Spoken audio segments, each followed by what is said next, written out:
Wat een dag, joh. Het geweldig waar. Beter kan het net zo'n je sissen. En dat geldt natuurlijk ik hier voor de PC. Hier voor het scootjesiel. En natuurlijk ik voor Boetenpost.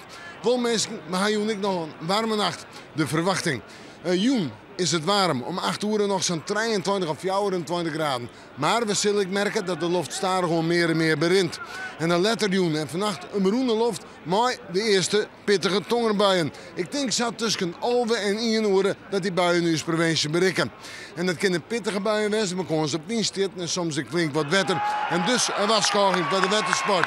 Ja, de wind die komt uit het zuiden bij. Want zuidoosten, letter zuid-zuidwest. En die wordt matig en vrij krachtig in het kust- en watergebied.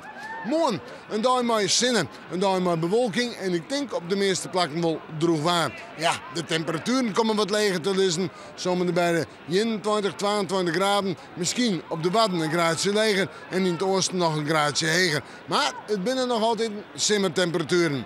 En de wind, matig en vrij krachtig, komt uit west en zuidwest waai. Dus voor het scootjesiel een prima windsterkte. En dan zetten we terug naar het vooruitzicht. Wel, het weekend. Allereerst maar even naar het waar van vrijheid sneeuwen en sneeuwen. Temperaturen om bij de 21 of 22 graden heen.